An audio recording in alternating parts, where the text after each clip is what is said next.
이번 장에서는 인류세에 대해 설명하고자 한다. 인류세는 지난 7만 년 동안의 인류의 시대를 말한다. 이 몇만 년 동안 호모사피엔스는 지구 생태계의 독보적인 변인이었다. 단일종이 혼자 힘으로 생태계를 변화시키기도 했다. 수렵 채집인들은 인간과 동물들을 나누는 본질적 간극이 있다고 생각하지 않았다. 그래서 사람들은 동식물 등과 대화를 시도했고 애니미즘 세계관을 믿었다. 성경은 애니미즘을 거부하고 애니미즘과 관련한 이야기를 경고한다. 성경 속 동물들이 농경 이전 에덴 동산 시대에만 인간과 이야기를 나누는데 이와 관련된 아담과 이브의 일화를 통해 교훈을 전한다. 너희는 뱀의 말에 귀 기울이지 말 것이며 동식물과는 되도록 이야기를 나누지 마라. 안 그러면 재앙이 닥칠 것이다. 라며 애니미즘을 거부하도록 경고한다. 하지만 더 깊고 오래된 뜻은 뱀은 우리의 적이 아니라 조상이니 인류는 뱀의 자식이라는 것이다. 많은 애니미즘 문화에선 인간이 뱀이나 여타 파충류를 포함한 동물에서 유래했다는 믿음이 존재한다. 창세기에서는 인간은 뱀에서 유래한 것이 아니라 신이 무생물 물질로 창조했다고 서술되어 있다. 뱀은 우리의 시조가 아니라 하늘에 계신 아버지를 거역하라고 우리를 유혹하는 존재라고 해석한다. 애니미즘을 믿는 사람들은 인간도 동물일 뿐이라고 생각한 반면 성경은 인간이 특별한 창조물이며 우리 안에 동물성을 인정하는 것은 곧 신의 권능을 부정하는 것이라 주장한다. 농업은 새로운 형태의 생물인 가축들을 탄생시켰다. 점차 인간이 가축화에 성공한 동물이 야생 동물보다 우위를 점하게 되었다. 농업혁명으로 인해 가축들이 야생 동물보다 훨씬 잘 살고 있다고 생각할 수 있다.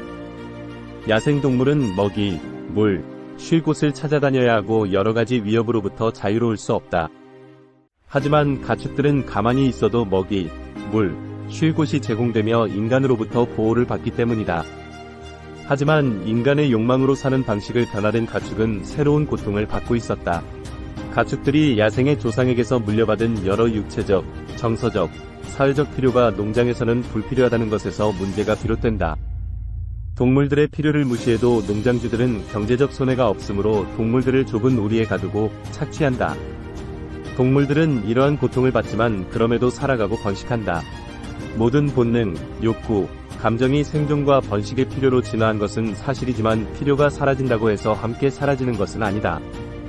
농업은 동물과 사람의 생존과 번식상의 필요를 하루아침에 바꾸었다. 조상이 야생에서 생존하고 번식하기 위한 행동들은 그대로 후손들에게 전해졌지만 좁은 우리에 갇힌 가축들은 조상으로부터 물려받은 행동을 할 필요가 없어졌다. 예로 더 이상 주변을 경계하고 다른 가축과 어울리거나 새끼와 유대를 형성할 필요가 없다. 하지만 필요가 없어졌다고 욕구가 사라지지 않는 것처럼 가축들은 여전히 강한 욕구를 느낄 것이며 그런 욕구들이 충족되지 않아 큰 고통을 받는다. 동물의 주관적 관점에서는 수천 세대 전에 형성된 조상의 필요를 계속 느끼는 것이다. 알고리즘은 계산할 때 따르는 방법이다. 사람 역시 알고리즘이며 인간을 제어하는 복잡한 알고리즘은 감각, 감정, 생각을 통해 문제를 해결한다. 그리고 정확히 똑같은 종류의 알고리즘이 동물들을 제어한다. 예를 들어 나무에 매달린 바나나를 발견한 원숭이가 근처에 사자가 숨어있는 것을 알아챘고도 바나나를 먹어야 할까?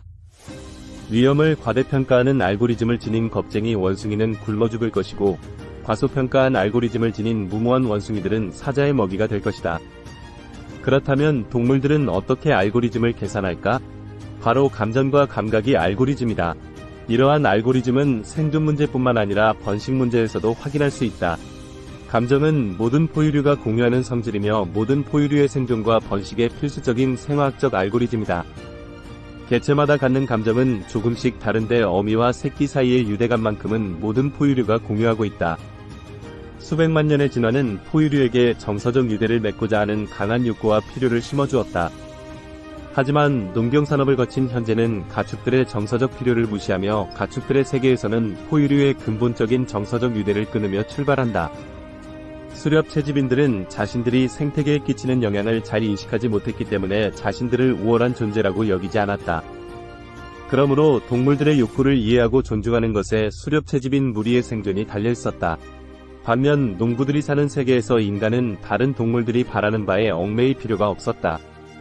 그들은 가축을 착취하고 마음대로 조종한다는 사실을 잘 알고 있었고 새로운 유신론적 종교의 미명 아래 자신들의 행동을 정당화했다.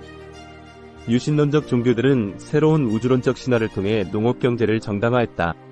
이전의 애니미즘 종교들의 신화에는 많은 배역을 필요로 하고 만물과 대화했다. 하지만 유신론적 종교는 인간과 신 단둘뿐이다. 유신론적 종교에서는 위대한 신뿐만 아니라 인간도 신성시하였다. 새로운 유신론의 무대에서 호모 사피엔스는 그를 중심으로 우주가 돌아가는 주인공이 된 것이다. 신들에게 두 가지 임무가 주어졌다. 첫째, 신들은 호모 사피엔스의 특별한 점이 무엇이며 왜 그가 다른 모든 유기체를 지배하고 이용하는지 설명해야 했다. 창조주가 인간에게 창조물 위에 군림하는 권한을 주어주고 신은 오직 인간에게만 불멸의 영혼을 주었다는 주장으로 인간은 창조의 정점이 되면서 다른 모든 유기체들은 주변으로 밀려났다. 둘째, 신들은 인간과 생태계 사이를 중재해야 했다. 애니미즘 세계와 달리 유신론적 세계에서는 인간을 제외한 존재들은 말을 하지 못했다. 따라서 나무가 열매를 더 많이 맺기 바란다면 나무와 대화하는 것이 아닌 신이 등장하여 비를 내리게 하였다. 그 대가로 인간은 신과 수확물을 공유해야 했고 인간과 신을 제외한 생태계의 나머지 구성원을 희생시켰다. 노아의 방주에서 노아는 방주에서 나온 후 동물을 제물로 바쳤다. 그러자 위대한 신들은 냄새를 맡고 모두 그곳으로 달려왔다. 이것으로 신은 인간이 악하다는 이유로 땅에 저주 내리지 않을 거라며 다짐했다. 이 홍수 이야기는 농업세계의 창립신화가 되었다. 노아는 동물들을 위해서가 아닌 신과 인간의 공동이익을 위해 생태계를 구하라는 지시를 따른 것으로 인간 외의 생물들은 고유한 가치를 지니지 않고 오직 우리를 위해 존재한다고 해석됐다. 유신론적 종교들은 신이 인간에게 동물계의 권한을 주었으나 그 권한에는 책임이 따른다고 여겼다. 그 책임은 동물들에게 불필요한 고통을 가하지 말라는 계명이었고 이를 어긴 인간에게는 벌을 내렸다. 따라서 일부 종교들은 인간과 생태계의 나머지 구성원들 간의 관계를 강조하고 살생하지 마라를 가장 중요한 계명으로 삼게 된다. 그럼에도 농업사회의 모든 종교는 인간이 우월하다는 사실과 동물들을 착취하는 형태를 정당화할 방법을 찾았다. 예로 힌두교에서는 소를 신성시해 쇠고기를 먹지 않지만 소는 너그러운 생명체라서 자신들의 젖을 인류와 나누고 싶어한다는 근거로 낙농업을 정당화했다. 인간은 이렇게 농업계약을 이행할 것을 굳게 맹세했다. 이 계약에 따르면 인간은 신, 자연 그리고 동물들에 대한 특정한 의무를 이행하는 조건으로 다른 동물들을 통제할 권한을 부여받았다고 한다. 또 대부분의 농경사회에서 사람들은 노예와 같이 재산 취급을 받았다. 이러한 환경 속에서 가축들의 감정을 무시하는 것은 당연시 되어져 갔다. 근대 과학과 산업이 등장하면서 인간과 동물의 관계에 두 번째 혁명이 일어났다. 이전까지 농업혁명으로 동식물을 침묵시키고 유신론적 세계에선 애니미즘을 인간과 신이 대화로 바꾸었다. 그런데 인류는 과학혁명을 통해 신도 침묵시켰다. 이로써 인류는 혼자만의 막강한 권력을 얻었다. 뉴턴의 이야기는 선악과 신화를 거꾸로 뒤집는다. 뉴턴으로 인해 시작된 과학혁명은 더 이상의 신이나 뱀을 필요로 하지 않았다. 과학혁명은 신을 인간으로 대체한 인본주의 종교를 탄생시켰다. 인본주의자들은 신이 아닌 인간을 경배한다. 유신론이 신을 내세워 농업을 정당화했다면 인본주의는 인간을 내세워 축산농장을 정당화했다. 인간의 필요, 변덕, 소망을 신성시하는 반면 그 밖의 모든 것들을 무시했다.